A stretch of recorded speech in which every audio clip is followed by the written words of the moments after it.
Hey, Janet. Hi, Frederica. I think you're on mute, Janet. Yes, hi. Janet, did you see the text I sent you? No, I just saw that somebody was waiting on hold to get in, but That maybe was with the guy's name and what he does. William Abramson. No, Biscote. Oh, Sorry. yeah, no, I got all that information. Okay. Yeah, I found that. Hello, Chris. Hey, David, how are you? I'm well. How are you? Doing well, thanks. Yeah, okay, there, everybody got in. Okay. Yes. Hello, Jonathan, David,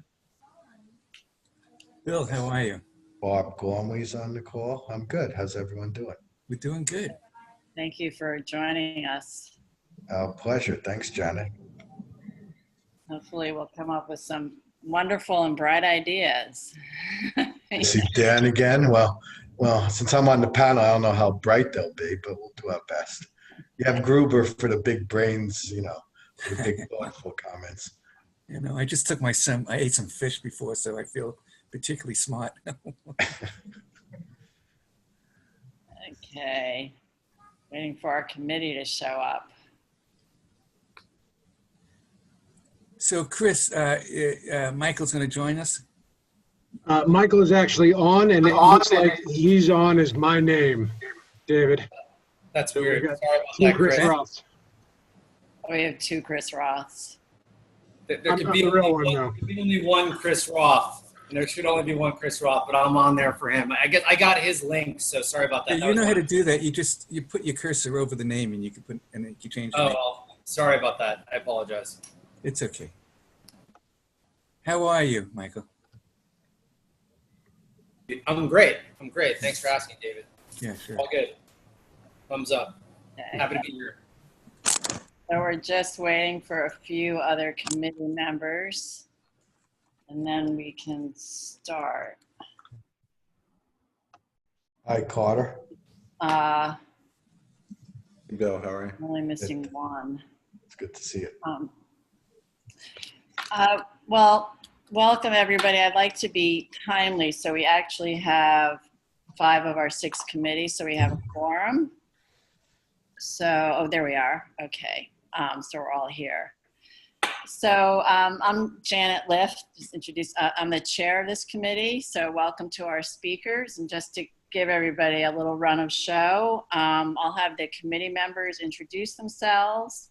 Then I have some questions here that I'll present to you. Then we have some Q&A with the committee, and we open it up to the public.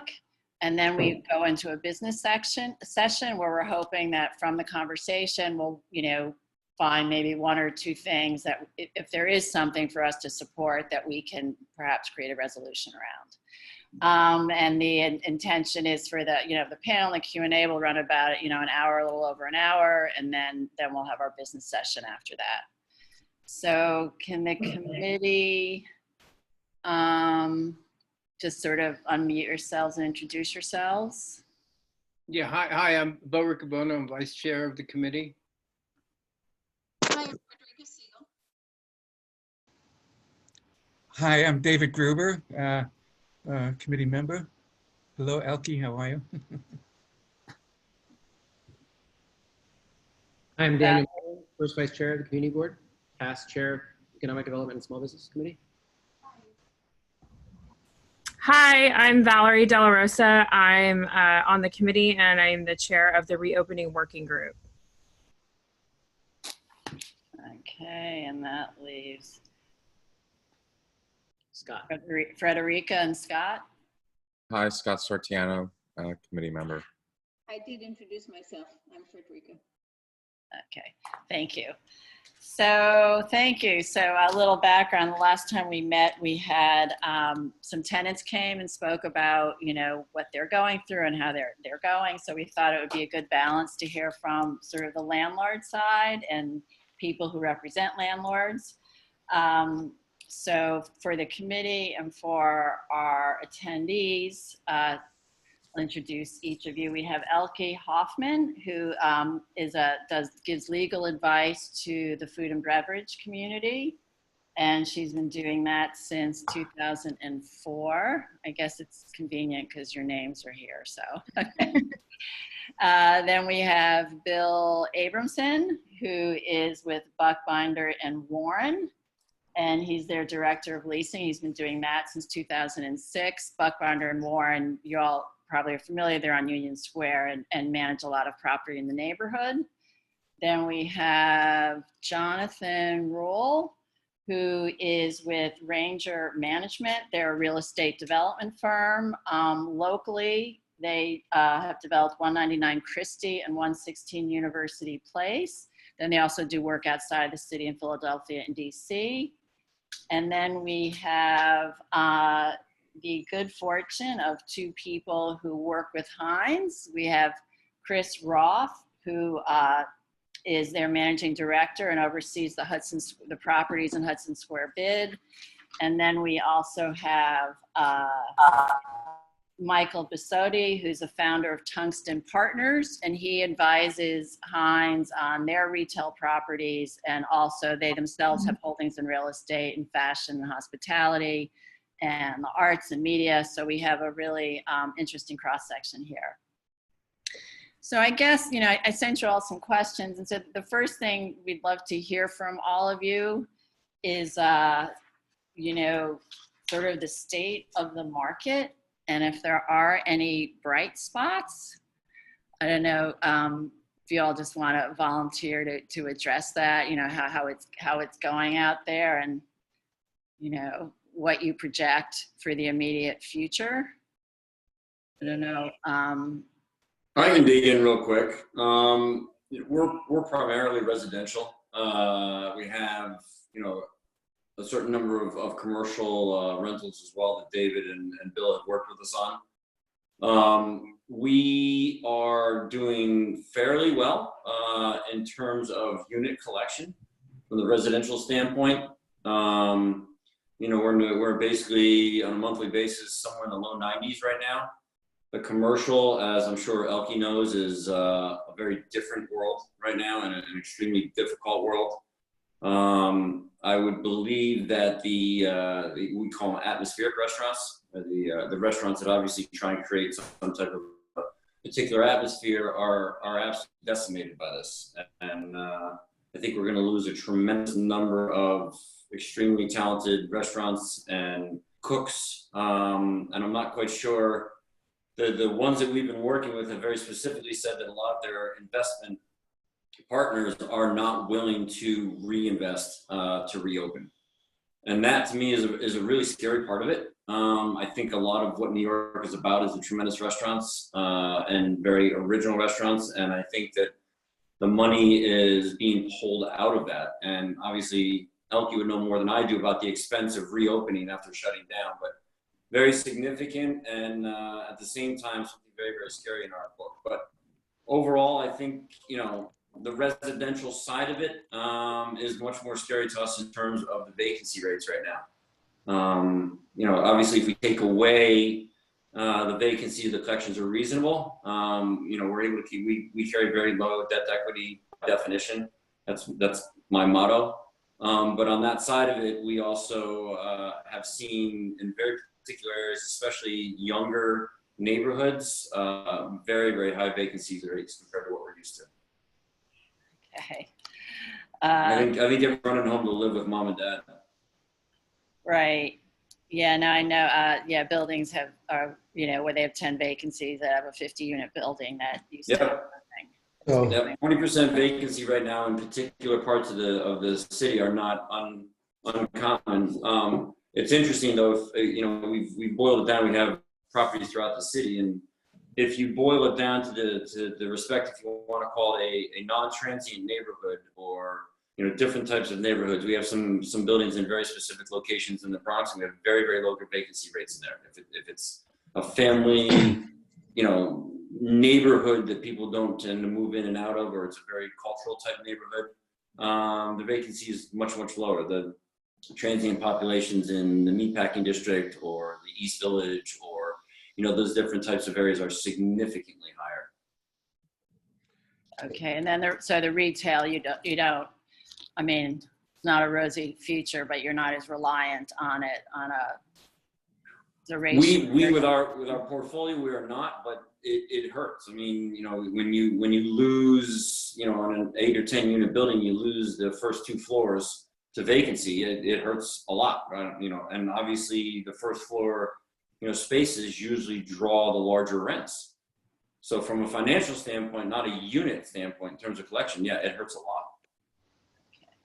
So my report is going to be less cheerful than Jonathan's.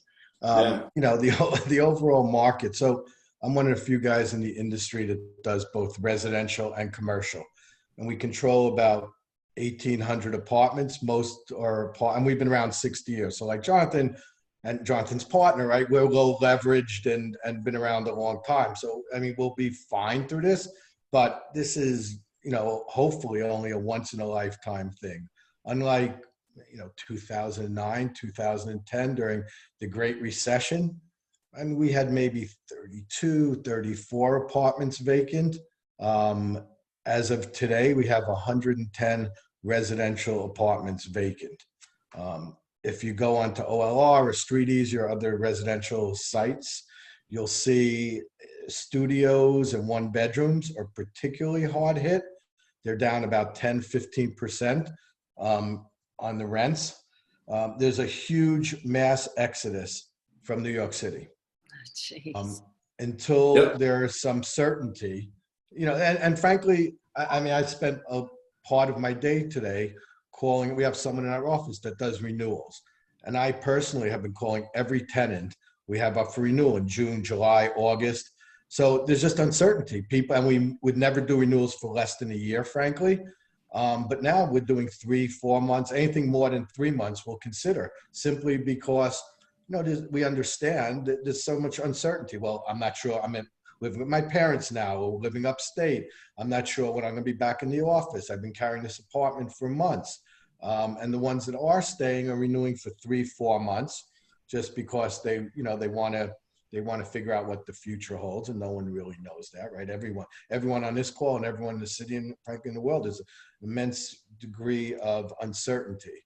So on the residential side, I mean, we own a dozen buildings on A Street, right? So the super was called me up. He goes, "What's going on?" He's never seen this many vacancies. So it's literally 3 times as many as I've ever seen. I've been doing this about 15, 16 years. That's the residential side. Having said that, most residential tenants are paying their rent, right? They are paying their rent. And I'll get to my final point about the reality of the situation legally, but on the retail part, you know, back in this thing started middle of March, where we started closing down the city. April, 85% of retail tenants did not pay rent. And I think that's pretty, and I think we're a microcosm of what's going on in the city. And I'm sure Jonathan, the other, you know, other people on this call that deal with landlords will say it's pretty close to what they're dealing with. And then, you know, in April and then May, it was more like 98% didn't pay. You know, the only people we did get payment from, like a Dwayne Reed or a supermarket, but everyone else didn't pay. And if you're a restaurant, you know, forget about it, as Jonathan was referring to, and I'm sure I'll comment on that more than I can. But, you know, it's devastating. So it's devastating for the tenants. It's on the retail end. Landlords still had to pay their taxes July 1. You know, over 50% of the taxes in New York City comes from real estate. And there's going to be a lot of landlords that, you know, aren't going to be able to pay real estate taxes. Like I said, we're low leverage, but if you certainly picked up a building in the last 5, 6, 7 years and you're highly leveraged, you can have some issues, right? Because you're just not getting rent. The ability for a landlord to collect rent now is also, you know, one of our lawyers said, if a tenant punches you in the face, you, Mr. Landlord, have to say you're sorry. So there's really no recourse that a landlord has. If someone doesn't want to pay the rent, they could leave. There is absolutely no recourse on the residential side a landlord has. And by the way, some people have specific reasons why, you know, they lost their job or they're furloughed or they were a waiter or a trainer. I get it. Some people have not been affected at all economically. But, you know, And they're still and not some paying. people in a penthouse on Elizabeth Street, right, paying over $10,000, hasn't been affected at all, but doesn't want to pay their rent because there's no why should he?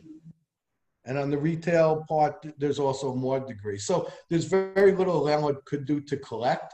You know, we're sympathetic, but, you know, there are people taking advantage. But on the residential and retail, it's until there's some sort of vaccine and still some sort of certainty, it's not going to get, it's going to take a while to come back. And 98% not paid is pretty cataclysmic. Are you in conversations with these retail tenants? You know, is everybody just waiting for the dust to settle, or is it just Sure. everyone? Well, it depends on the tenant. Like we have Tourneau in our building at 601 Madison, right? That's a big tenant, right? Or, you know, they could afford it, right? They could afford to pay it back. They may not pay rent for a few months. I mean, there's a few ways landlords could do it. And I'm sure Jonathan would want to chime in here. You know, we could defer the rent and then they could amortize it over, you know, this first 6 months in 2021 to deal with cash flow. But if you're like a mom and pop, like Sarah McNally on A Street's one of our tenants, or C's Candy on A Street, or Frevo, the restaurant there, or Stumptown, you know, name a few of our tenants.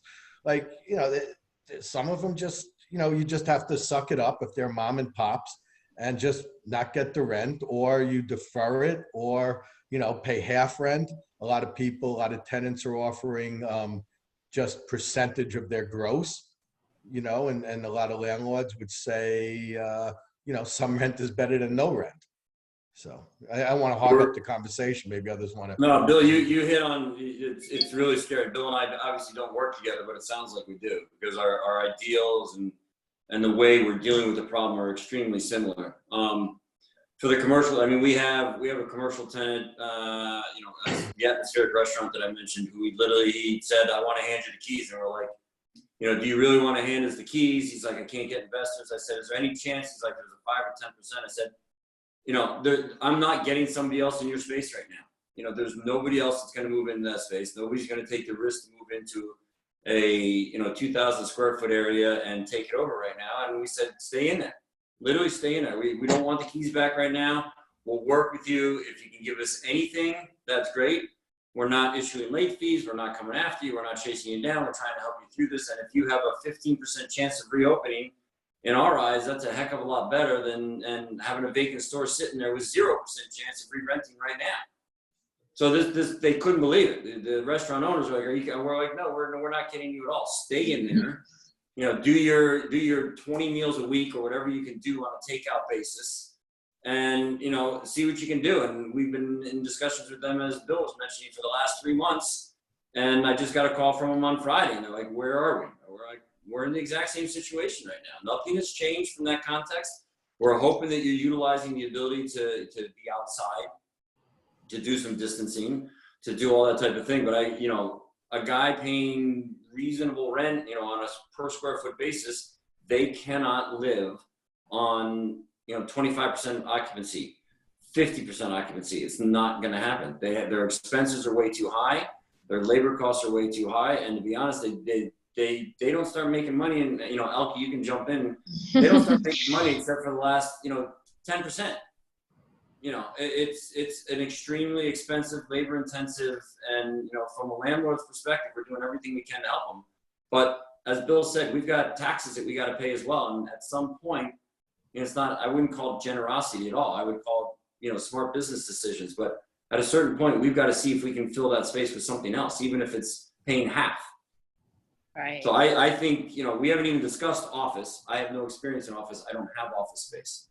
But from the first floor retail level, it's going to be really, really ugly for mom and pop. It really is. Yeah, we're kind of focusing on the retail level here, and this is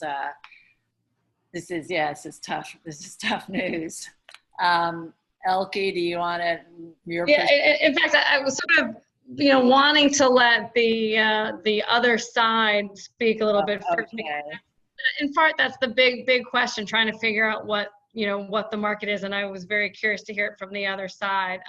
Obviously, I represent primarily tenants with only a handful of landlords, and when you talk about what the market is, you know, no one on our end knows. You know, a chef, your bar owner has no idea what the market is. And I would say I have a handful of clients that know they're gonna reopen. You know, maybe they've just finished their build out, they've just put a huge investment, they practically can't afford to leave because they've just sunk everything into a place. And then there's tenants who are definitely going to close, especially, and those are people sort of at the other end of the lease. They've made their money. It's almost not worth the expense of opening if they've only got 2 or 3 years left at on their lease, and maybe they were sort of on the edge anyway. It's just not worth it. And then the bulk of our clients don't know. They literally don't know. And a lot of it depends on what the landlord's going to do. And so, you know, they right now, they can't budget their costs. They don't know what the rent's going to be, and they can't budget their income. They don't know what the revenues are going to look like for a foreseeable future. And so there's a lot of confusion, and landlords, you know, I was talking to David earlier, like the responses we're getting are all over the place. I wish, Jonathan, I wish all of the landlords that I were on the phone with were like, yes, you know, we can't rent it, please stay. But I have had a couple of landlords that have just outright said, you know what, you've been there a while. I think your lease is under market anyway. You know, I might be empty for a while, but, you know, good luck, you know, get out. We're sending you legal notices. We're going to enforce personal guarantees. I don't care what, you know, the courts say, you know, yes or no. And it's all over the place. And so I have, you know, I represent some operators that have 2 or 3 locations, and, you know, and they're what's going to stay open is not their most profitable location necessarily. What's going to stay open is the one where the landlord is working with them. And it's sort of very frustrating to, you know, to be in this position to, you know, someone who has 2 or 3 locations. It's not a huge group. You know, they're making those decisions based on, you know, whether or not someone's going to work with them on the rent, and the, you know, and the risk of personal liability if they haven't paid now, and the risk of what might happen if they try to open and fail is enormous. You know, you have, you know, good guy guarantees with, you know, 30, 60, you know, 180-day notice periods. They're worried if they don't cut bait now, it'll be even worse in the future. And so you're practically encouraged to get out. All right. Yeah, I mean, that's a key word that's going to keep coming up on either side. I think we're all on the same side. We all want to have the city prosper and flourish again, right? I mean, that's the side we're all on, whether you're a tenant or most landlords, I think. But the word uncertainty, you know, there's just an incredible amount of uncertainty out there. Sorry, Jonathan. No, you're right. I'm exactly the same way. And I brought up one particular example, and there's other examples where, you know, if we believe that a particular tenant with, you know, we have one particular tenant that has 11 locations, and, you know, he is going to every single landlord and saying, you know, I want to extend my lease right now. And that to me comes across very underhanded, because to me, he is then taking advantage very clearly of a 4, 6, 10, you know, 1 year blip in the system, and trying to say, I want to sign up for a 10-year extension right now. Well, guess what? If you can tell me what's going to be the market in 10 years, you know, we can talk, because I can't. And he's doing it with a lot of his landlords, and I know for a fact, because I know some of his other landlords.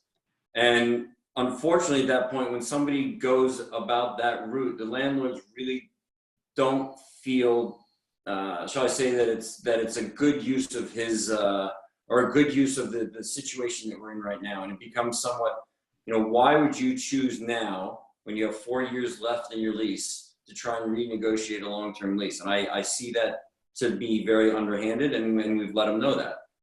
So there's 2 sides of how this is going. I absolutely feel for the person that's 1 or 2 years into the lease, and like you said, Elkie, you know, put everything they have into it, and are, you know, absolutely, you know, within 3-4 months got hit with this. But the guys that are, you know, 6, 7, 8 years into the lease and are now trying to, you know, negotiate now extensions, I think is extremely underhanded. And Jonathan, can I respond to that? I think I have a bit of a feedback here. I'm going to try to keep talking. Can you guys hear me? Yeah. Yeah. Michael and Chris. Let me switch off my headset. Hold on. No, we could hear you. Yeah. Can you guys hear me? Yeah. Yeah, we got you. Okay, I'm gonna try. I do this phone thing now where it in case it cuts me off, so I dial in, but I don't know if that was working. Can you guys hear me all right? Because I just want to respond to what. We can hear you So well. Jonathan, yeah, Jonathan, I found what you and Bill said, super interesting from the landlord perspective. I myself had the exact same opinion that you have, Jonathan, about that, let's call it opportunistic approach towards the lease extensions. 100%. However, and so I completely sympathize, empathize with your position as well. However, there is something that came to mind. It's starting to become more clear now that sometimes a tenant, and I don't know exactly who that tenant is, I don't need to know or want to know, if they have different stores in different locations, and we're going into complete headwinds of, uncertainty and whatever. In some cases, some people would say it's going to be like some Mad Max apocalypse out there. They're like, okay, so I have a certain amount of money from PPP or whatever. Where am I gonna? What am I gonna do over the next couple of years? And so they're basically trying to weigh the capital they have against the different stores that they may be exposed on. And so what may seem to you, and I don't mean what I'm saying to be disrespectful in any way to your situation. I say this with complete respect to you because I do know where you're coming from. It's like if they have these different choices to make with their capital, if they have X dollars to spend on their capital, and that may be the difference of life and death in them being able to stay here in the city and like afford to live here and put their kids through school. If they feel that they're investing in the losses, because as you correctly point out, they're not able to make their money with the sales they have just on the street. It's not enough selling power to get them through, irrespective of the rent. The margins on restaurants are like 8% or whatever they are. So the idea is if he or she has money to spend, they don't want to put it into something if it's not going to amortize over that longer period of time. So I think that what you're seeing is to explain why, and maybe that guy is an opportunistic person who's kind of not that cool and he's not doing, what he should be doing, and he may be. But in some cases, they're judiciously trying to allocate the capital they have on the different exposure. Oops, we lost you. Yeah. Michael, we lost you. Just to follow up on what Michael and Jonathan and Elke said as well. So That if is one the is safest. sorry, it's Michael. Michael, are you back? Go ahead, Michael. Yeah. Finish. Michael, I lost you guys, so You're back, I though. did lose you. That's exactly what I thought was going to happen. So sorry They're about that. just But what getting I- good, Michael. The last thing I was going to say, I'm sorry about that, is, and I tried to predict that, but that they're going to take the money they have and they're going to allocate it towards the deal they have that has the most amortization to make the bang for their buck. And if you're the one who's not giving them the extension and the other guy is, the other landlord, your counterpart, then they're going to gravitate towards that. And what you'll see is opportunistic from them is perhaps them just trying to survive. That's my 2 cents on that. Yeah, no disagreement with that. I hear that loud and clear. The person happens to be a deli that's been open throughout the entire epidemic. So it's one of those situations where I hear you loud and clear. Yeah, no. I hear you loud and clear, and you're completely. I back what you say. There are situations where somebody has 5, 6, 7 stores. They absolutely have to gravitate. If they know they're going to shut down 2 or 3 of them, they've got to see what's best for them. They have limited capital, and if they're going to pour it in, they're going to put X number of dollars into a store. They've got to know that they're going to have a particular lease to support that. I completely hear that loud and clear. This particular circumstance, I didn't give you all the information, but this particular circumstance, he happens to be a deli that's been open throughout the entire pandemic. Can I ask a question? Sure. Yeah. Chris, so you're looking at like larger tenants in your portfolio, and you have all of Heinz for the entire city, or just for Hudson Square? And are you seeking out better credit tenants? What's going on with the larger guys? So first off, it's a pleasure to be here. It's great to hear everybody dealing with what we've been dealing with on a daily, hourly basis for the last however many months this has been. David, I'm personally responsible for the Hudson Square portfolio, which is about 6 million square feet of commercial space across 12 buildings and 2 development sites. We have about 250,000 square feet of retail, so it's just around 4% of the portfolio. Michael and his team has done a spectacular job playing the Sherpa for us over a number of years and really curating a specialized group of very bespoke style tenants. I think, at the end of the day, you can put a Duane Reade and a Chase Bank on every corner and create something that's really not that special. Again, they're great credit tenants to have. Don't get me wrong, we've got a number of them, but a lot of the sort of labors of love that we go through are with the smaller mom and pop, lower credit, riskier startup type of tenants. Now, those tenants, as you would imagine, have been having a very difficult time over the last few months. And I've heard a couple great points here that I'd love to sort of flesh out a little bit more. I think, one being our goal is to keep the streetscape environment alive, to keep our storefronts from going dark, because at the end of the day, it's the commercial office space that's meaningful to us. I look at retail as a wonderful neighborhood amenity. And so it's in our best interest to help these retailers by any means possible. At the same time, to Elke's point, the meter is running with these tenants. As Jonathan said, I'd like to kick the can down the road all day long and say, listen, let's talk about this when we've got a little more clarity on the situation, or when things start to turn. But tenants are now starting to execute good guy guarantees just to maintain some level of security, so they know, hey, I've only got another 3 months left on this as a liability. And I think one item that I'd like to bring up that we haven't touched on is, from a landlord standpoint, it's difficult when you're dealing with these tenants who you have a personal relationship with, who you've worked them through a complex, build out project, and they're just starting to flourish. This happens.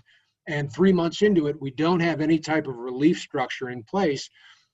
I still, as a fiduciary of my joint venture, need to retain rights because we as landlords are progressively losing those as this continues. So it's a difficult balance, and I'd be interested to hear what the rest of the panel has to say. We need to issue default notices so we can at least, avoid the difficulty involved in a bankruptcy situation if that ever occurs. Or in some situations, it's helpful and amicable with our retailers to start drawing on their security deposit. Because they say, listen, I'm here for another 10 years. Go ahead, take it if that helps me right now. But you need to issue those notices. And it's a tough process because it doesn't feel totally genuine when you're saying, I'm here to help. Your survival is in my best interest, but here is a legal notice that says you're in default of your lease. And I was going to Chris hit the nail on the head here. It's when Elke was speaking about security and good guy guarantees. There's two parts of it. If you want to summarize real estate, it's really a matter of managing risk, right? And if a tenant doesn't want to listen, 10 years ago, I used to get 6 months security on all my leases, right? Those days are long gone, right? So now if the tenant doesn't want to outlay that kind of money and get 2 or 3 months security, well, in order to mitigate or manage your risk, then you do have to add some money into the good guy or notice into the good guy, et cetera. And then, as Chris said, you could draw down on the good guy and then they could replenish that over time. There's other ways to deal with it. But, also to Jonathan's point, and it sounds like that tenant was trying to take advantage of it. It's a deli that's been open, et cetera, unlike Michael's comment, which I agreed with too. If someone did a lease when the market was very low, and then the market started to go higher and higher for 3 or 4 years, the landlord can't go back and say, oh, you guys are doing so well, I want to get a higher rent, right? The landlord also has to limit what they do, and no one's crying for a landlord. No one will. No one's crying for a landlord today. So I'm not crying, saying, oh, poor landlord. I'm just saying the reality is, if the market goes up, the landlord can't take advantage of that. If the market goes down, there's a limit to what the landlord can do. And frankly, as Chris said, we're even more limited to what we can do. So it is both sides of the coin, if you will.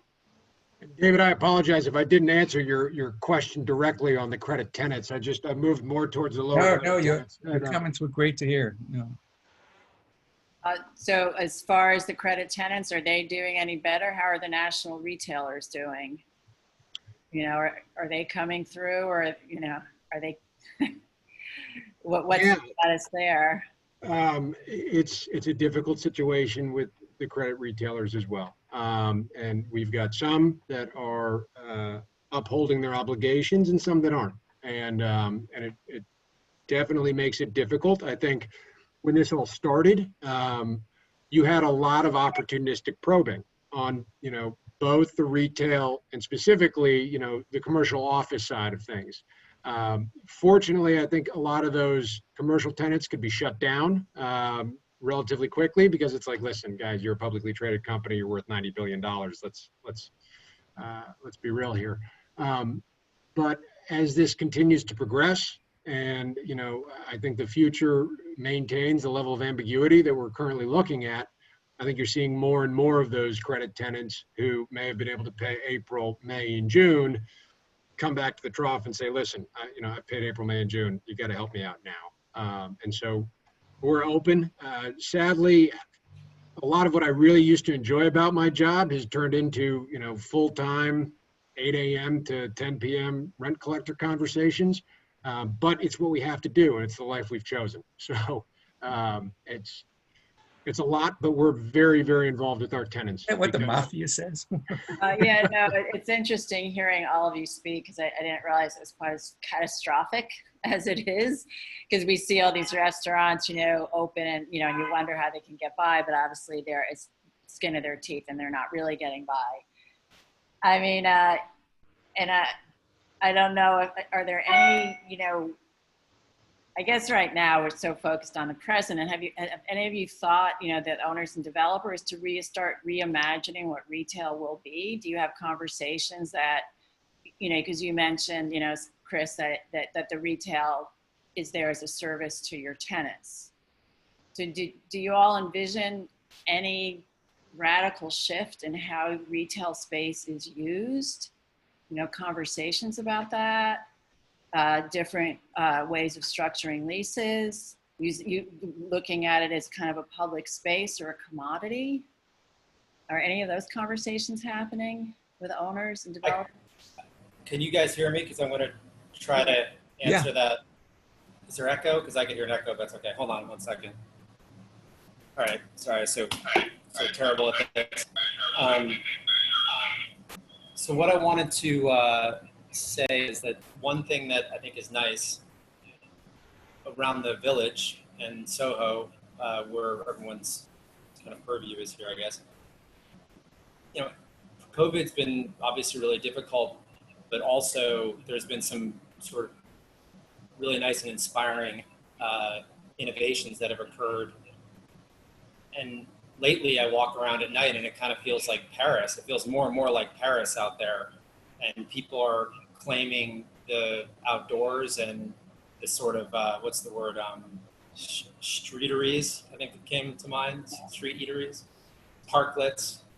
And, one thing that I hope happens from, and I'm kind of throwing a softball out here because I think everyone would be interested in this. I hope landlords are interested in this.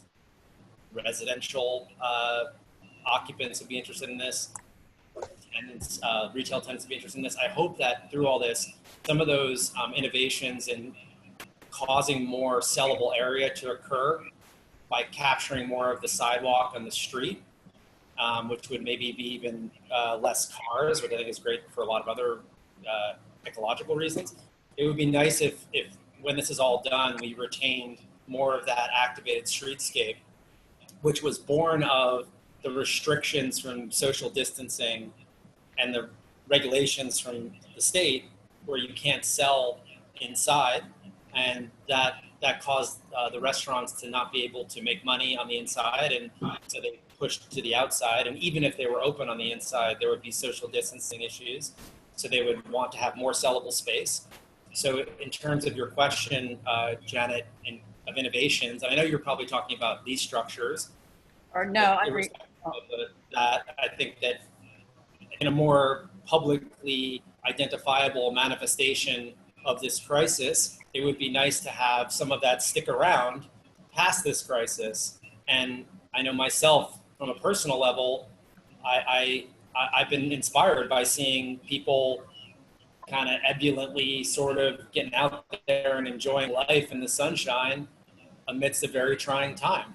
And I think that and it's perhaps also allowed some restaurateurs to stay around. So I hope that whatever administrative steps can be taken to have those tenants retain some of that sellable space, I hope that continues on for many reasons. That's my one comment on that. How do the rest of you feel about that? Any A thoughts? couple things. I mean, you had asked about the leases as well. So just like Yeah. after 9/11, there were new paragraphs or clauses in the leases for terrorism.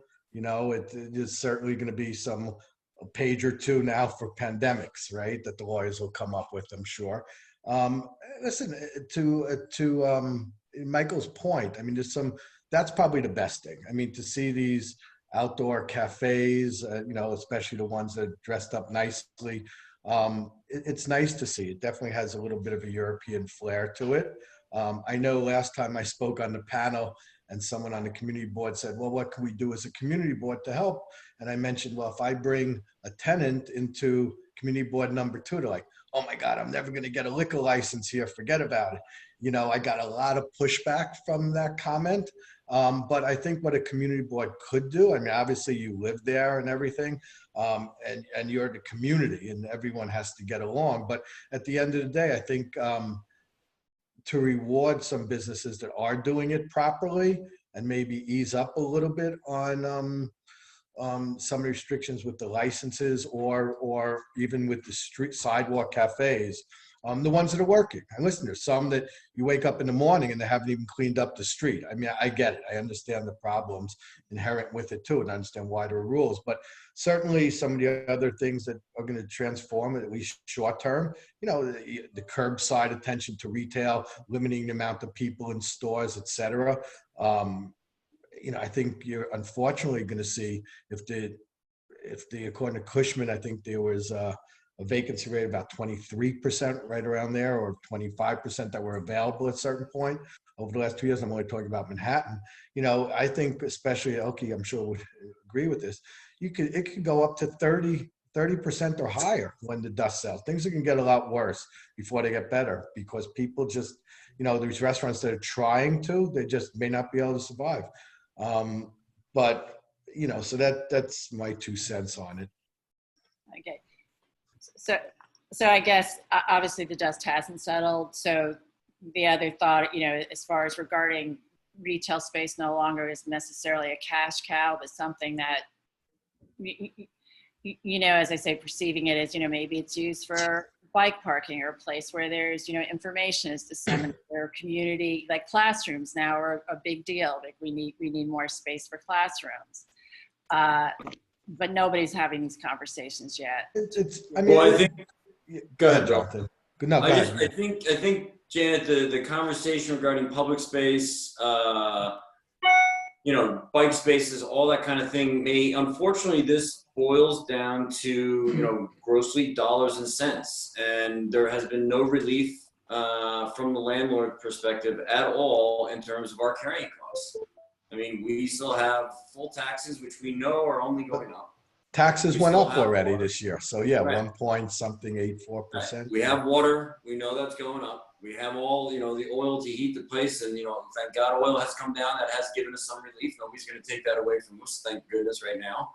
But that being said, for me to take a 2,000 square foot facility on the first floor and open it up as a community space or something that doesn't generate income will immediately make it extremely difficult for me to continue to pay my liabilities towards the city and everybody else. So I agree that it would be wonderful to be able to do something like that, but the economics, unfortunately, it boils immediately down to the economics, and we're getting no support from the city of New York, and they can't. I mean, unless the city of New York modifies many programs and the way they spend and everything else. They need the money to keep the city running. It's a really vicious circle. So I don't know that I could take 2,000 square feet out of the building that I have and say that I could not donate it, but I could get 10% of the rent I was. It's gonna, yes, I have low debt to equity, but it's gonna be extremely difficult to rationalize that to the partners who put money into the building, and still being able to pay my taxes at the same time. Okay. All right. So the other question that Janet? yes, Janet? yes. Yeah, I want to go back to what Bill Abramson was saying. And I've been saying this for years. I've been a member of Community Board 2 for many, many years, I think 20-something years. And it seems that it has consistently gotten harder and harder for people to have liquor licenses on our community board.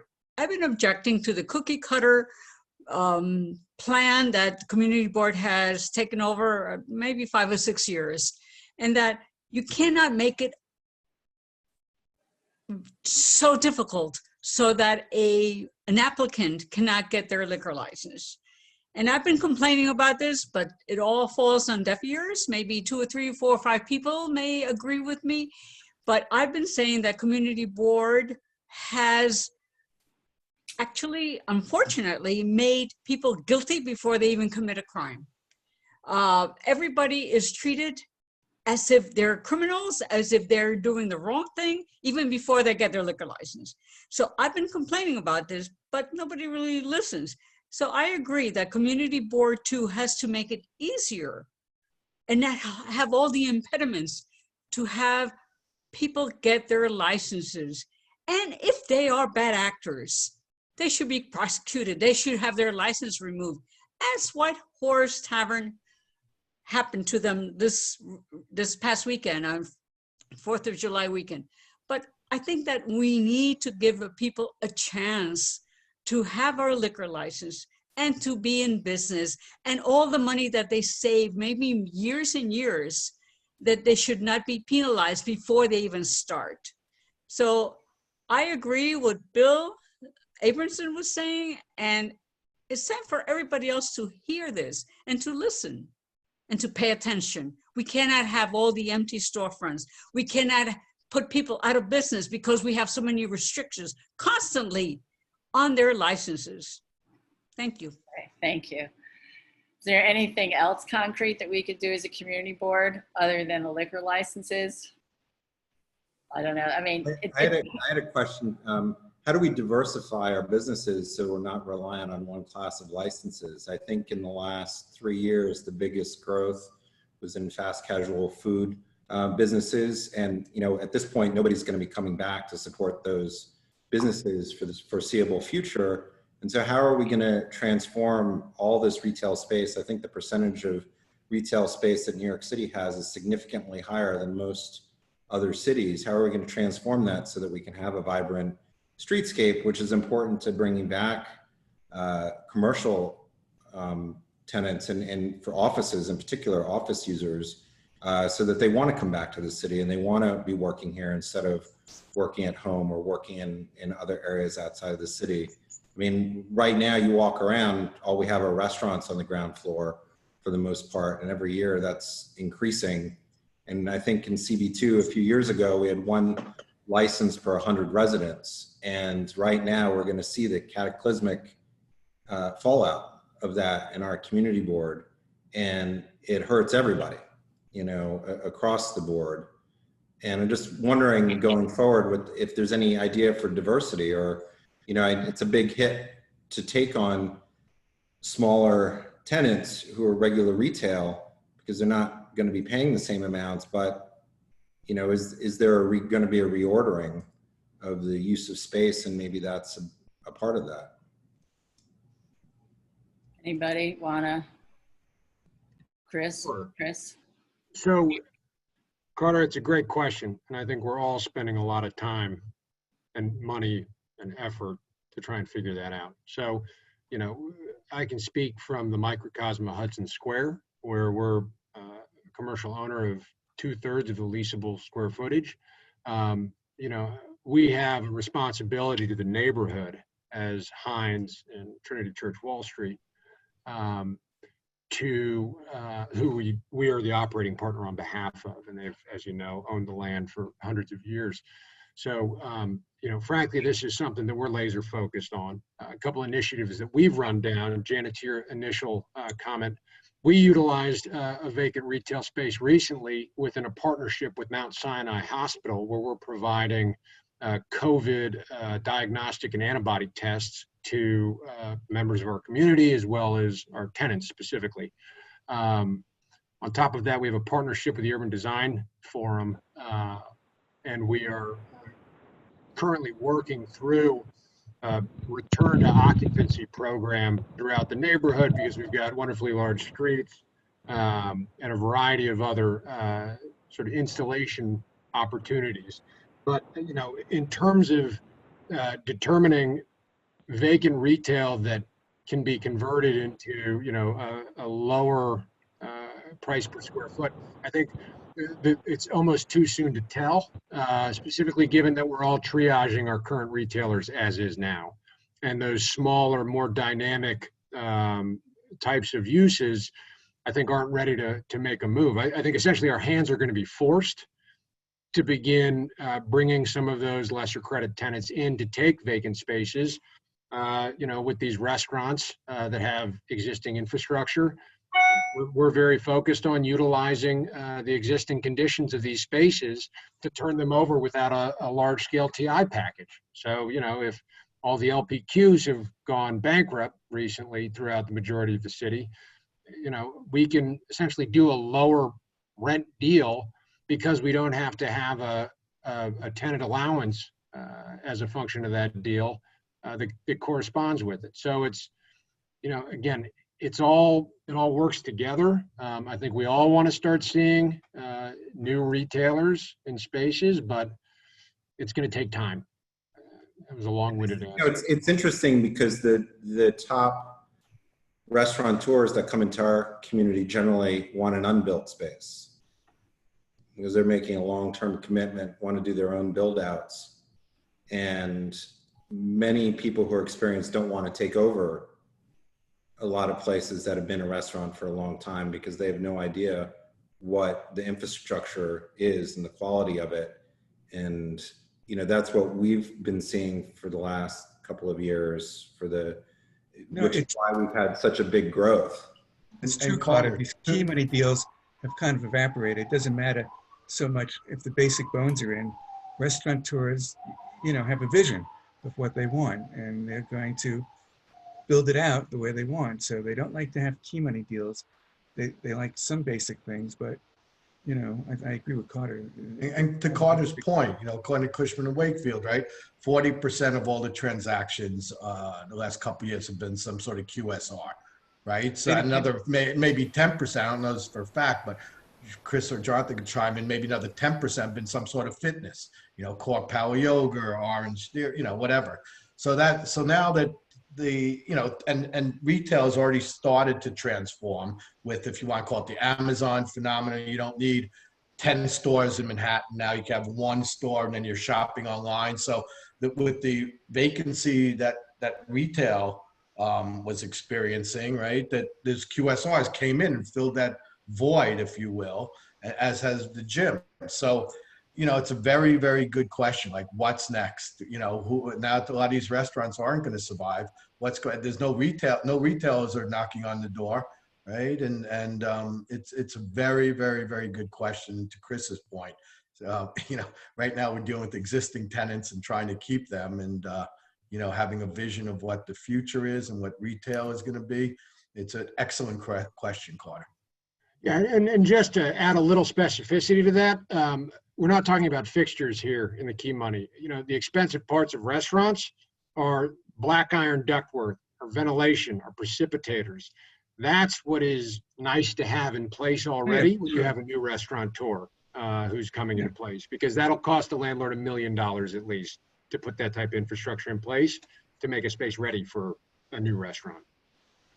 And when we represent sort of your mom and pops, like they are, that, you know, it's a very different budget. You know, they can't afford to do that work. They are looking for only places that are already vented and have already done this, of course. And people are, you know, I sort of echo Bill. You know, we do have some clients who will call me first and they'll ask me, you know, if something's on the edge, which community board is this in? And you know, there are a couple, in CB2 is a difficult one, especially, you know, we can spend hours negotiating, you know, a half-hour difference on the closing time. And you know, as Michael was saying, yes, you know, outdoor dining, this is very popular now. That has been a bad word, and some community boards, and CB2 is one of them, where you know, the addition, the moment you mentioned you might have a couple seats on the sidewalk and or your windows open, it's a big issue, and understandably for the tenants it is, but I think it makes it hard to think about, well, let's just open up a bunch of street eateries and keep this going long term too. It's right now, it helps a lot. It helps while the weather's nice enough. But it's not a long-term answer for, you know, additional great dining. There's really only 4 months of the year that anyone really wants to sit outside too. Yeah, you know, we talked a lot about the restaurants. How about the dry uses? Are any of them, you know, we spoke to some retailers last month and they were doing okay because their online businesses were supporting them, so that they were actually in better shape than I had anticipated. I mean, they were all sort of day by day, but they were okay. Are you seeing? I mean, I know that the place on 8th Street, McNally's, obviously been closed for a long time. But is there any hope that they might pick up, you know, and not disappear? Or is, you know, any bright spots? Yeah, listen, I think if you're in real estate, you have to be hopeful. But go ahead, Jonathan. No, I was just going to say another example of that is the Army Navy. I mean, they were a very Uncle large, Sam's, yeah. situation, and we had a relationship with them as well, and they quickly parted 8th Street. And why, you know, people run their businesses differently, people handle situations differently. I don't know exactly why they parted, but I think as you would call it, the dry retail is an exceptionally difficult time right now, and I think COVID made it that much worse. Okay. I mean, how could they possibly do well? Let's talk. I mean, Sarah. So look at So Sarah is a friend, and I think we tungsten put her in that spot on 8th Street, and she does well a bit online, but you know, the beauty of McNally Jackson is the tactile experience of, you know, her cool brass little. I think I got this pencil sharpener. I mean, I think that's what's so great about it, and I mean, who's coming in? Where are those like Korean tourists? How are they even getting here? So if you have an online, I mean, we don't have people coming in to our city. So to me, it feels like Nolita and the Village, and when you have dry goods, there's an omni-channel aspect where you have like an experiential kind of retail thing going on that augments the brand. But if you don't have people coming in and you're just sustaining yourself online, it begs the question of what is the relevance of the physical space if you don't have people coming in from overseas who are super excited to go into that store from like Margiela or Isabel Marant or Alexander Wang or whatever it is. And so right now in the near term, I fail to understand how any of them could be on the dry good. I mean, well, some, but you know, the typical ones that drive, I think, those high sales per square foot, I find it very difficult to imagine them being successful in the near term because there's not a lot of patrons coming in. Maybe the locals will, but it's got to be a big hit, I would assume. So, Michael, thank you for bringing her to us. Your agent, I forget his name, but he was great. But great. Listen, at the end of the day, to Michael, I mean, once again, you guys, this is a very good conversation because there's a lot of good questions and some really insightful answers as well. But the bids have been very helpful and will be very helpful. I happen to sit on, I'm treasurer of the 8th Street bid with Sarah. She happens to be on that bid as well. And I co-chair the Union Square Partnership. And areas where there's bids, you know, helping to promote the businesses going forward is, you know, you have on A Street in your bid, in your community board, you obviously have the Village Alliance, the A Street bid. So those are going to be instrumental, getting information out there, promoting the restaurants again, promoting all the businesses. So I think the community board's working closely with bids as well when we come out. I mean, we're not going to start at Union Square. We're not going to start advertising for businesses coming back till 2021, frankly, because right now it's going to be a waste of money because people aren't going to come back until there's a vaccine. And a lot of the residents that we see coming back, even if they're working, the reason why they lived in the Village or Chelsea is because they would go out to the restaurants, the coffee shops, the bars. And even if they come back, they're not going to be going out to those places so quickly. You know, so they want to live in upstate New York or in Brooklyn with a little less density. So it all ties in together. But anyway. Okay. Yeah, no, this came up in when we were speaking with the tenants too, because, you know, bids only actually cover 2% of the city. And one thing they did ask is if we could, as a community board, come up with some form of marketing for our local businesses, which we haven't figured out. And Shirley is obviously your rep, and as is Michael, and they're fantastic, you know. So. Yeah. Well, thanks. So, do we have more questions from the committee, or any questions from the attendees? I would like to just thank everybody for participating. I thought it was a very, very good give and take, and so thank you all for taking time out at CB2. You know. Scott has a question. Scott. Yeah. Well, two things. One is a statement, but based on what Rosario was saying earlier, and I'm assuming and do think I definitely will be advocating for more liquor licenses, just due to the simple fact of how many we're going to lose from this between now and then. So I don't think saturation should be as much of an issue. But my question for landlords is someone who I have a lot of leases myself for businesses. And I know you said there's no relief for landlords. I definitely think that the government should be giving relief for landlords. But I also have lots of friends who are landlords, and I'm involved in hotels that have retail spaces. And many of the people that I deal with, and even on one of my hotels, the banks are saying, hey, you know, these few months, don't pay your payments and we'll tack it on to the end of the mortgage. And that seems like a pretty common thing. Yet whenever I talk to landlords as a tenant, I've never yet heard one say, hey, I'm not paying my mortgage this month. Why don't we add months on to the end of the lease? Do any of you have situations like that? And have any of you offered to do a similar thing for your tenants? I can quickly address that in a little different light. We have a relationship with, I would say, 5 or 6 large banks. And I have specifically been told that should I ask for, quote, relief from the banks, it is not something that they are going to forget in the long term or the short term. So yes, I can get the relief. And should I need to refinance my property in 5 or 7 years, that request will not go or have fallen upon deaf ears. Meaning, if they just refinanced the property and gave me a very favorable rate, and I took out X number of extra dollars because the building 8 months ago was worth a little bit more, they are very clear on the fact that if they gave me extra money during that time frame and now I'm asking for relief, there was a mistake made somewhere in that refinancing process. That landlords should never be asking for relief if the property in fact were financed correctly, without the unforeseen issue associated with the pandemic. So it's a difficult situation. Yes, the banks may be offering relief on a very visual level, but banks don't have a short memory. It's an extremely long memory. And if you have worked very, very hard to gain a strong relationship with a particular bank, and you believe they're treating you very well from an interest rate standpoint as well as a debt equity standpoint, I would be probably one of the last ones to go to those banks and ask for relief right now. Thank you. And William Bennett. William, you have a question?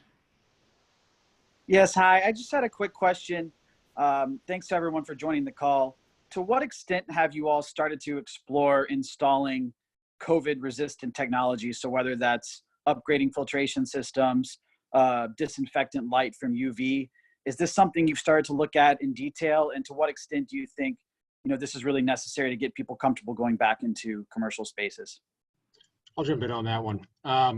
So Hines is a large-scale global platform. We have a very robust property and facilities management group, what I consider to be one of the leading in the world. We do facilities management for Amazon, Facebook, Morgan Stanley, JP Morgan, Twitter, to name a few. And that's outside of our property management business, which oversees about 90 million square feet throughout the globe. So we have a central operations team that has been all over this since day one. So, I mean, if I had a nickel for every white paper I've read on, all of the different means and methods that are being implemented, I'd have a lot of nickels. But I think the point that I'd like to make is that, so we have been working very closely with our tenants in Hudson Square to help, I think just to take a step back, I refer to it as perception versus actual prevention. I think there's so much ambiguity around this virus and what we're dealing with right now. And I think, every other day that you read The Economist or the New York Times or the Wall Street Journal, antibodies only last this long, or, air filtration only does so much. I think the key is getting very, very smart on this and implementing procedures that make people feel safe. So throughout all of our lobbies, we have tremendous amounts of signage and wayfinding. We have discretionary temperature scanners, which are on little pads, so you can just walk up to it. We're not going to be in the business of telling you if you can or can't enter the building. There's a tremendous amount of liability there, as you can imagine. And frankly, the verdict's still out on HEPA filters versus Merck filters versus, this whole array of, does it really even matter if you are ventilating your properties appropriately?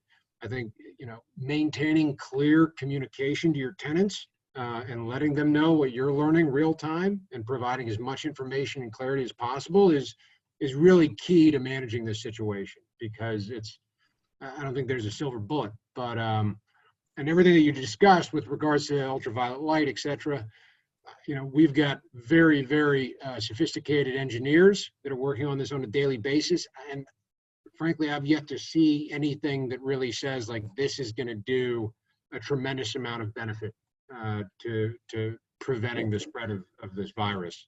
Wear a mask, stay 6 feet apart, keep 2 to 4 people in the elevator cabs, depending upon the amount of square footage, and stay safe, if that helps.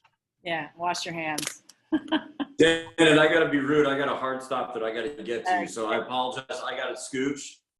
So I thank you, everybody. I hope I would love to be involved in these meetings on a regular basis. It's very educational for us as well. And so it's great to get this kind of a group together. I appreciate the effort in getting everybody together, and I thank everybody for that. Thank you so much for joining us. And we'll invite you to the next one. Yep, thank you very much. Bill, David, take care, guys. So long, Jonathan. Thank you. So I know we've taken up a fair amount of your time. Does anybody have any more questions in the board or the attendees? I would actually, I know also I think we're speaking to a couple of landlords talking about sort of the kinds of relief that they're doing. And you had asked earlier about sort of what we might see different in sort of leasing and provisions. And so I kind of wanted to just follow up on that too. I mean, we're like I said, we're seeing landlords all over the place. So I'm just sort of curious from the landlord side, have you seen or have you sort of adopted a more standard measure, or are you also still seeing sort of everyone is a little bit different? Some are percentage and some are reductions and some are till March and some are till June. Is there, in trying to sort of answer what might be working here to address some of that uncertainty, have you seen anything that sort of sticks? I'm happy to take that one as well. So, ideally there would be a broad framework that worked for everybody. That's the goal, because I think as we discussed this, it eats a tremendous amount of your time dealing with, the negotiations involved in every component of what a relief structure looks like.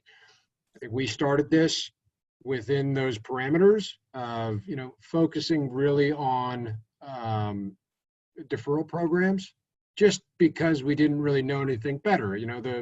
Everybody had their fingers crossed that this would, last for a couple weeks or a month, and then it kept going, and it's still going. And right now, Hudson Square, we were all assuming a much larger increase to our tenant population following July 4th and the phase 3 opening. We're still at about 1.5% of our normal occupancy. It's very, very low. Now we're getting more and more into sort of our next phase of a consistent framework that hopefully works for everybody and provides even more flexibility and leeway. But, sadly, it has to be case by case, and you keep coming back to that the hard way. You try and develop a structure that can work for everybody, and not everybody needs the same relief or has the same set of expectations or needs or parameters that they can operate within.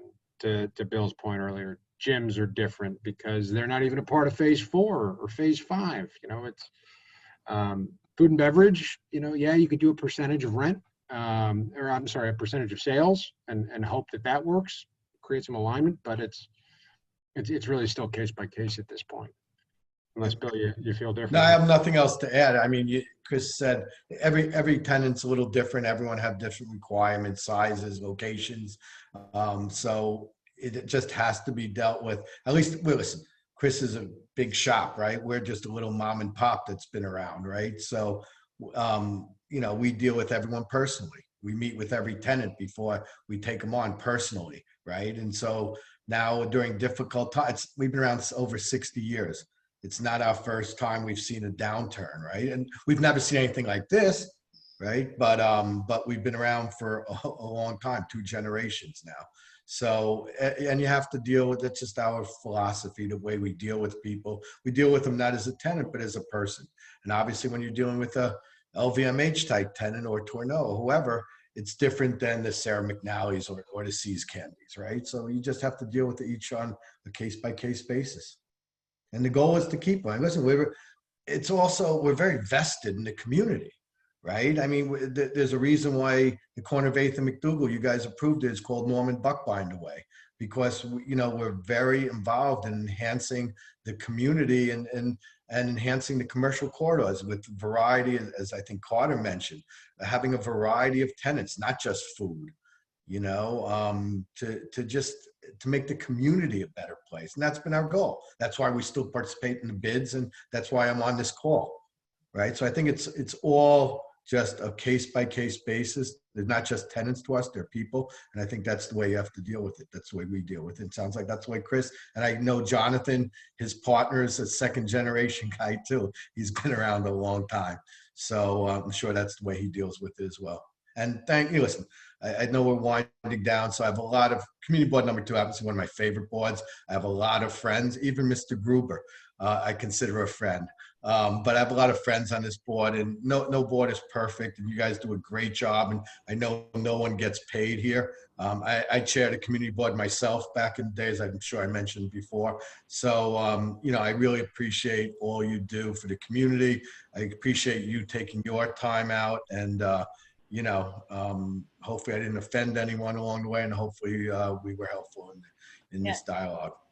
Well, we really appreciate your coming, and I have to special thanks to David Gruber, because he did the heavy lifting here. But there's an open open communication. So as time progresses and you think of things or anything dawns on you, or ideas or ways we can help tenants, talk to us. And we'll do what we can, to help with any kind of communication. So yeah, really appreciate your time. And now I guess we'll go into business session to discuss what we can do as next steps, unless any of you have any. Janet, I had one last question. Okay. So one of the things is, everybody I think is wondering when sort of the next turning point is. And it seems, as I talk to people, it seems September, really the next phase is potentially schools are reopening. There's that seems to be the month of change, people coming back from the summer. is that the next time that we should be really looking for a reassessment of where things stand? Or should that be tied more towards looking towards the like Cuomo and sort of the phasing? What do you guys think is the next milestone, you know, where we should really be looking at and measuring where we are and looking forward from there? It's hard in July, mid-July, to be thinking about that because I think people have rightfully so, you know, chosen to focus on other things if they can. So just curious what your guys' sense is on that. I'd say after Labor Day. That's just to keep it really simple. That's a mile marker that we're looking at. I agree. I agree with what Carter and Chris said. I think schools will be back in session. It seems like a lot of offices are starting to, since phase 2 started a few weeks ago, starting to have some of their people come back. I hear more offices and buildings reopening like in August, and certainly September, larger companies are starting to have people come back as well. So I think that's, yeah, I think that's September is probably a good point of demarcation. But who knows? Right. Well, thank you so much. Really, thank you. Thank the panelists, and we're going to go into business session now and just discuss, you know, next steps. If there's much that we can do as a board, so you're welcome to stay. But you know, you have better. Good night. Thank you so much. Good night, It was a Bill. pleasure. Thank you so much. Thanks. Good night. Good night. Thank you, everybody. Chris, thank you. Thank you a lot. Michael, thank you. Abram, Michael, thank you so much. Thank you. Thank you. Elke, thank you. Thank you. So I guess everybody can unmute themselves. I mean, I will see if I can get a recording of this. Carter, are these recorded? I don't hear you. They are, the files are really big, and we don't keep them in the cloud, but I can send you a transcript. Okay, that would be great because it's hard to take notes and listen at the same time. So I don't know. I mean, the only specific recommendation to us is about liquor licenses, but do you all see any resolution here other than Frederica? I could see being lenient when it comes to swapping out a new liquor license for a liquor license in a store that has folded. But I just feel like there has to be a limit to the saturation. And I was listening carefully to Rocio's comments, as I always do. But I just feel like there has to be a limit to how many liquor establishments we have. Yeah. Any other opinions on that? I think it's difficult to measure until people start coming back. You know, we don't know what things are going to look like on the other side.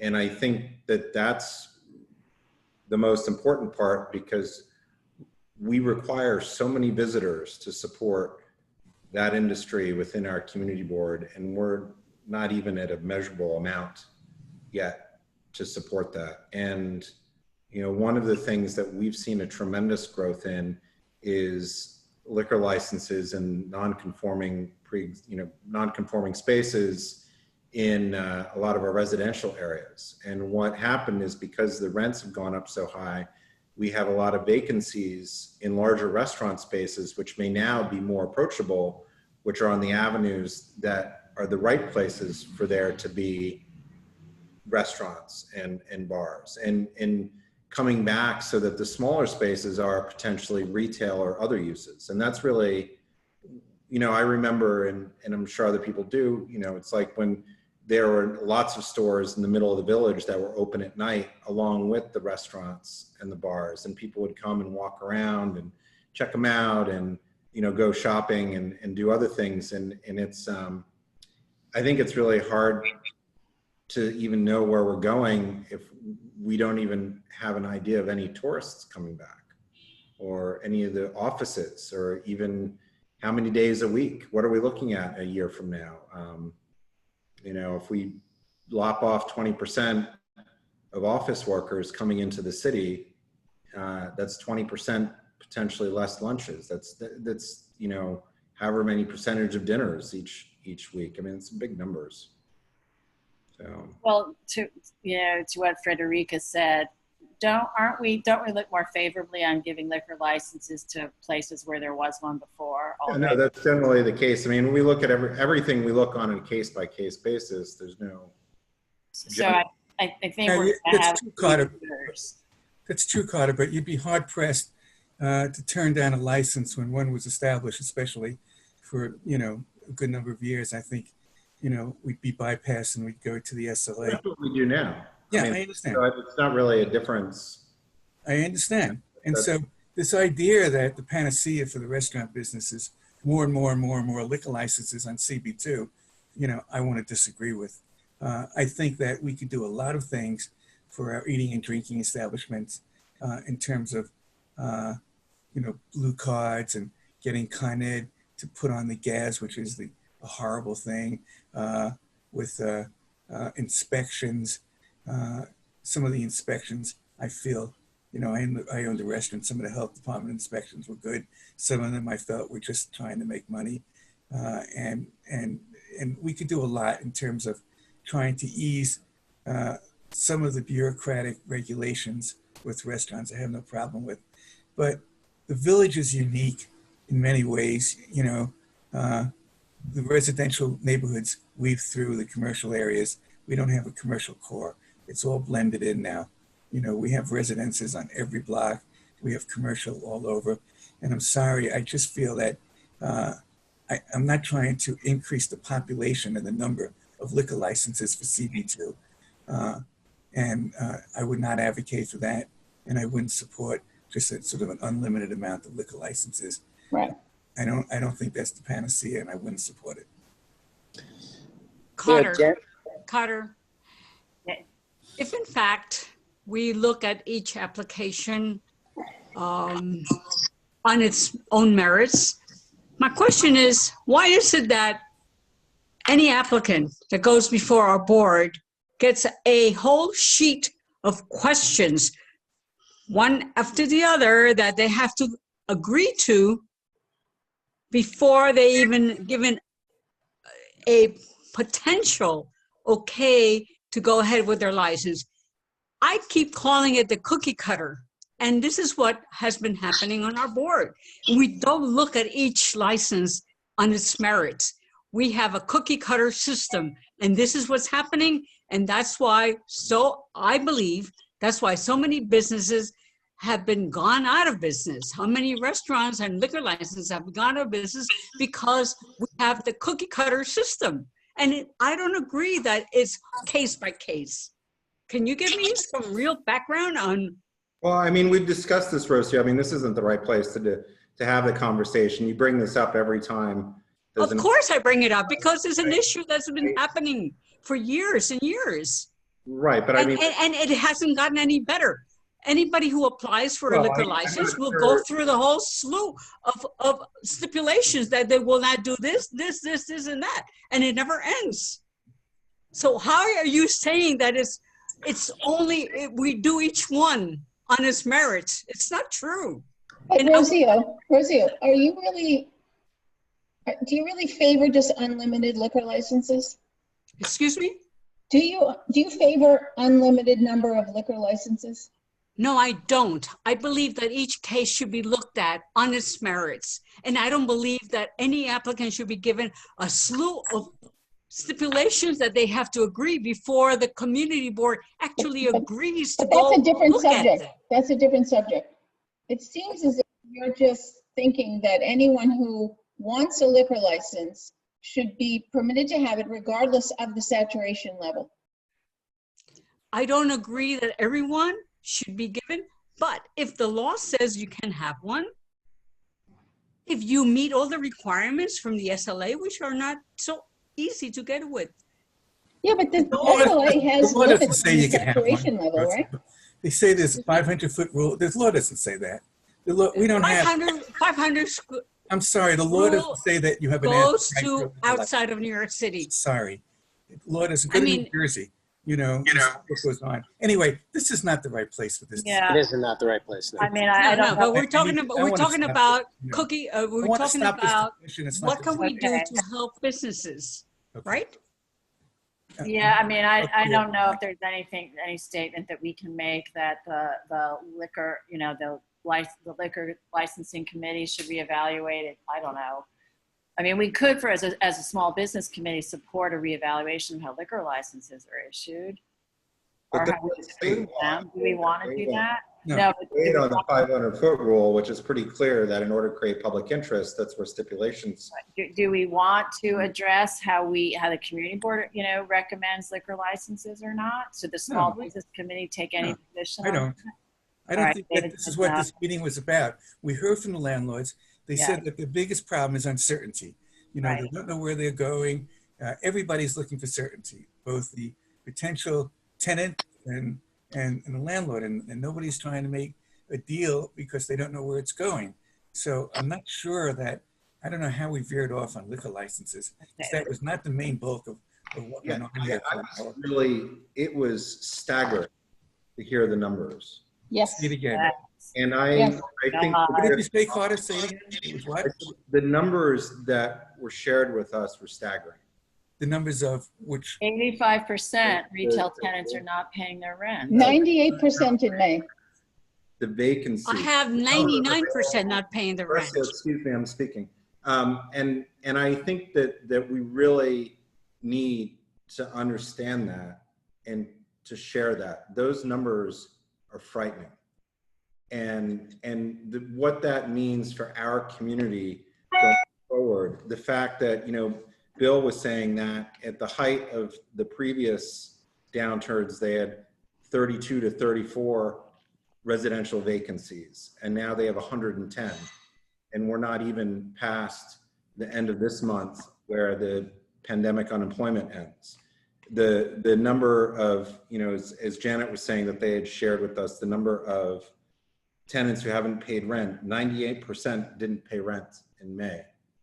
I mean, this is where our community is at such a tremendous, you know, period of just getting hit and just changing forever, that I'm not, you know, is there something that, you know, with these statistics, do we have any ideas at all? Well, can I just say something? You have to take a lot of what was said with a large grain of salt, because these guys are not going to come to a public meeting and reveal all kinds of the ins and outs of the way they do business. So to say that somebody threw out 98%, I mean, that's not a documented number. And who would know? Who's actually tallying how many people are paying rent? So I'm sure they are, Bo. No, wait, just hold it. What I'm saying is, number one, nobody's going to lay all their cards on the table in a public meeting like this. That's number one. Number two, I know of many situations, and what was said is true, that each case is individual, and it's like any negotiation. You know, there's some people have more power than others in certain negotiations for various reasons. So I don't think we should. It's true that many people probably are not paying rent, and it's also true that many people have made various kinds of deals to pay percentages of rents. They're not necessarily formalizing some of these agreements because there's that lingering issue of whether business interruption insurance will be honored at some point, because the government will pay claims or force insurance companies to pay claims. So that lingers here too, because once you've decided in writing to allow some kind of rent forgiveness, there goes your claim for business interruption insurance. So I'm only saying this because there are a lot of issues. We can't walk out of here thinking that 98% of the tenants have not paid rent. And the other thing is that what I've heard over and over again is that many landlords don't want to have their space vacant. So they will, because there's nobody breaking down the door to come in with a new project. So they may make various deals with people to stay just to keep somebody in there. And this was said, you know, people said it, various people said it at the meeting. They make individual deals, you know, pay this month, pay percentage. Is it a rebate? Is it a complete abatement? Is it a deferral? Another thing, by the way, is adding on later on. So you add years to the lease because a lot of landlords are afraid that they're going to have long-term vacancies. So you can add on to the lease at various percentages and renegotiate a global deal. So there are all kinds of things going on. There is no place in which this information is recorded. There's nowhere to find it. So all I'm saying is let's not be so quick to walk away saying that 98% of retail tenants didn't pay rent, because we have no idea if that's true. And personally, I know it's not true. Correction, it was restaurants that they said. Oh, okay. Yeah, I don't think that number, it may not be true, but it's not far off. And also, they, you know, when I asked the question from the landlord about, can you postpone your mortgage? He basically said yes, but I've made so much money, I'm not going to do it now. And, you know, that is one thing. They're definitely, you have to take some with a grain of salt. They almost all have the options to pass on their mortgage, especially the big landlords like that. You know, there are issues, but I kind of agree with somewhat of what Bo is saying.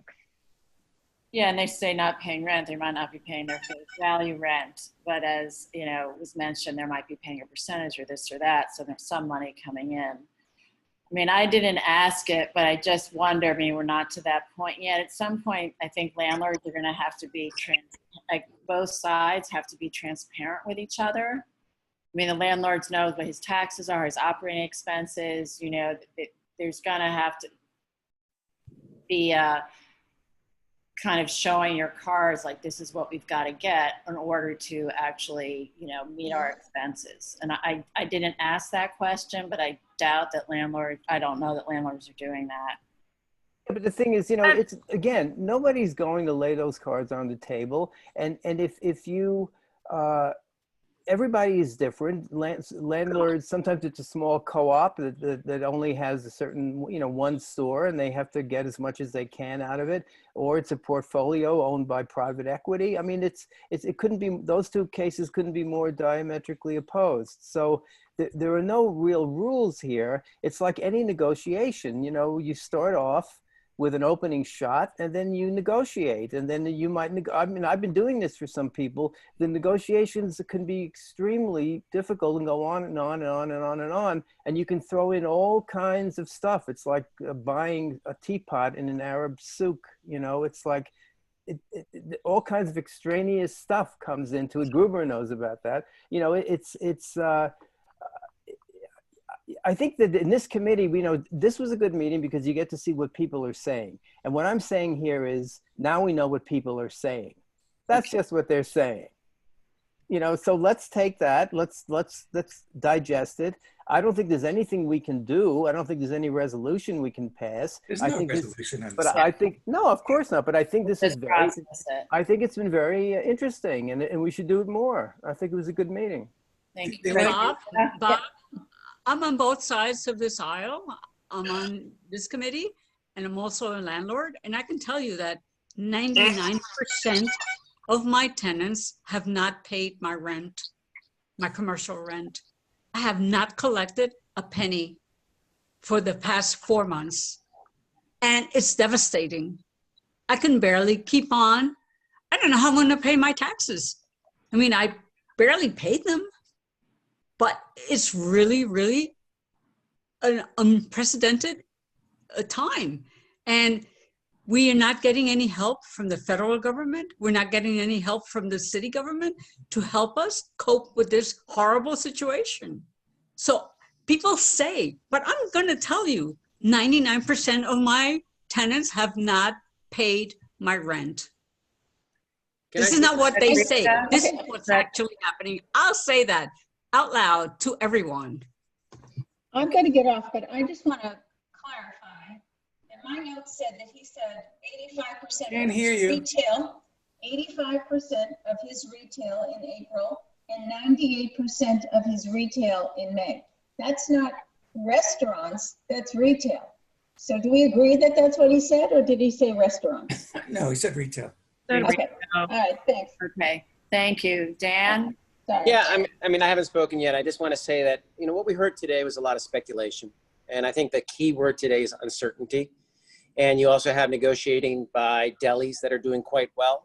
And they're trying to negotiate because they're in a powerful position. And I agree with David. There's no way that we can write a resolution. We're in a very difficult time. We do not know the future. No one knows the market. There's no definition of it. People are not paying because they feel like they don't have to. And like Rocio was saying, there's no repercussions.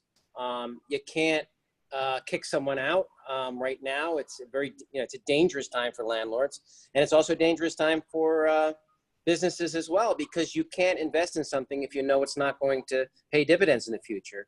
You know, the question about when do you think things are going to turn, and the answer is Labor Day. There's nobody knows the answer to that. No one knows the answer. When the tourists start coming back and people feel safe, that's when it's going to happen. But as long as Americans can't go to Europe and Europeans can't come to America, you're not going to see much change. So and it's also a dog-eat-dog world. Let's face it. You know, people are going to try to make sure that they survive, and they're not going to care so much about others. What can we do as a community board? Pass on information. I think that's what Bo was saying. I think we need to state out the facts as we understand them, but don't necessarily come up with any kind of resolution. Say this is what people are saying. That's my point. Thank you. I just wanted We're hitting our. Hey, Dan, I just wanted to clarify, it wasn't when are things going to turn, is when do we evaluate? I don't think you can evaluate, Carter, because things are changing every day. One day I'm allowed to do business and the next day I'm not.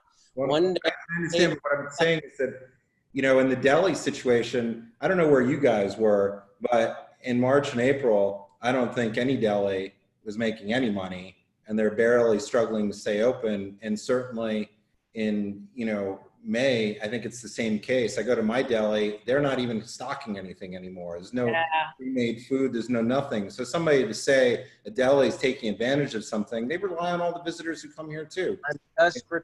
Carter, the point is that what was said, I'm not making a judgment. It's not a judgment. It's like, this is what was said.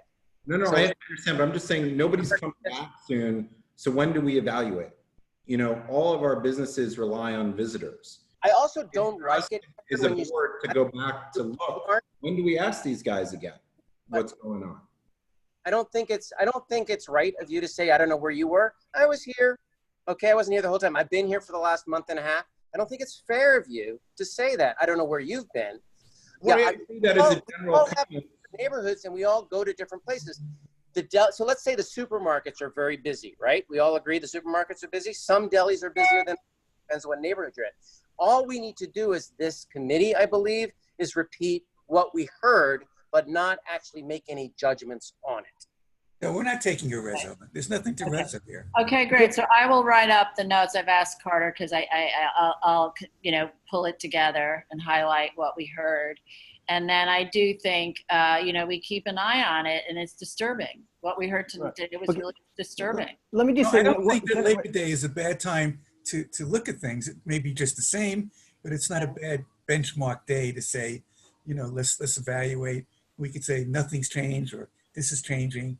Right. I don't think nothing's going to change until there's a COVID shot. Right, but Labor Day is a good time because it's the obvious thing. At the end of summer, some people are coming back, just to see what's going on. And it might be that nothing has changed, and it might be right. But I think that's a good time. So Labor Day, first week in September, whatever, something like that. But let me say one other thing. I thought that discussion about the deli operator was ridiculous because this whole thing is a negotiation. It's always a negotiation between any kind of a lease is a negotiation, the two parties. If the deli, for the first time in his life, finds that he has a little bit of leverage, why does this other guy say that he's being opportunistic? I mean, that's ridiculous.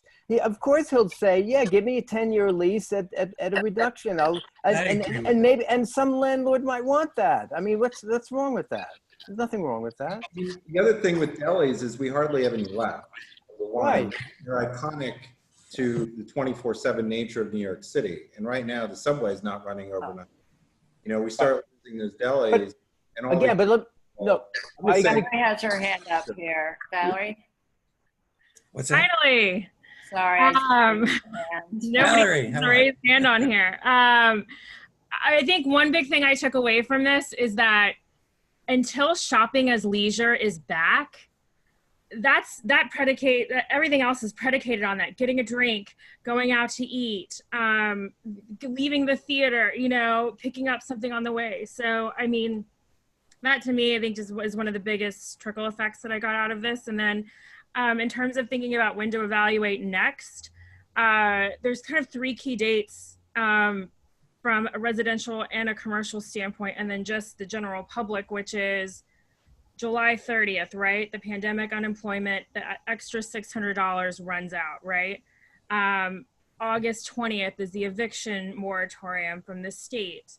And then from the city, September 30th is when that lease guarantee law, which has the personal liability provisions for commercial leases, is lifted. And, you know, October 1, there's not going to be some big change, but I would say mid-October, end of October, we're going to start to really see what the effects are of that if it doesn't get extended. I think that's going to have a huge impact. But I really think that this committee should think about those three items and the effect they're going to have on who the tenant mix is in this neighborhood, who is left to go to these businesses and whatnot. So those are just some thoughts. Okay, thank you. All right, so we're after 8, which is our goal here. So I will write up the notes and share them with everybody. David, did you want to say something? Yeah, I just want to say, I thought it was a very good meeting. I thought the panelists enjoyed coming here, and I thought that it gave them a chance to talk and have people hear their positions. And I think it was a successful evening for us. Oh, well, thank you, Dave. These are David's friends. Enemies after tonight. Huh? No, it was interesting that they wanted to engage. You never know. You never know. And the guy from Heinz, was that Chris? Yeah. So, yeah, and the other guy. Did I hear him correctly when he said that there was a 1.5% occupancy in Hudson Square of commercial? Yes. Tenants?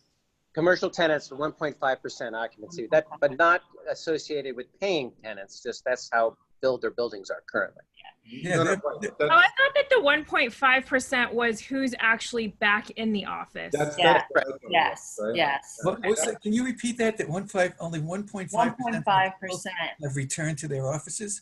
Mm-hmm. Yeah, they have a lot of tech companies. A lot of tech companies are saying you don't have to come back till January. That's an amazing number. That's an amazing Yeah, I just sort of, I raised that because I wrote it down and I wrote a question mark next to it.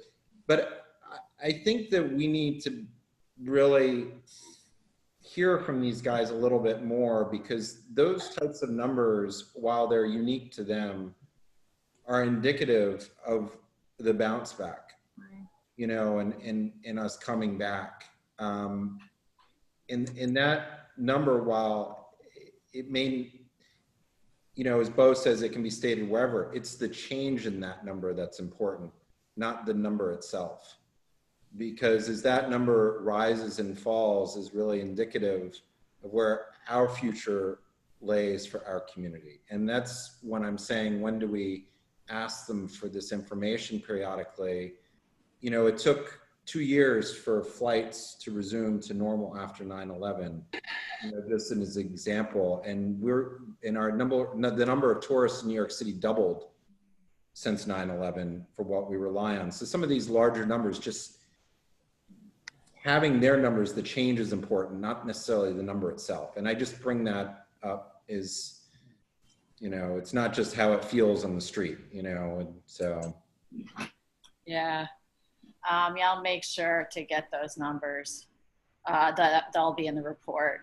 But just another note, a lot of advertising agencies, especially the big ones that are in Hudson Square, my daughter works for one of them, they're asked to come back to the office in February. So, we can ask everything that we want, but companies like Publicis and Saatchi say don't expect to come back before 2021, and probably not until the second quarter. Yeah, and that's what Google's like the gazillion feet that they have, they're not telling people to come back. No, But that's not my point. That's my point, because we're reliant on those people. Yeah. And so for people to plan, and even sharing that number and understanding these companies coming back, that actually helps the landlords negotiating the commercial leases, because when do you wait to have those discussions, and will some of those guys hold out that long, for that return? And that's lunch businesses. It's, there's a lot of different things that come from that. Companies are saving a lot of money by having their employees work remotely. Yeah. Much cheaper coffee bills. All right, so I'll put this together. I'll listen through these, and I really thank you so much to everybody for your contribution. Very welcome. Good meeting. Good night. Thank you. All right, take care. Very good. Thank you. Thanks. Bye. Bye. Thank you. Thank you. Thank you.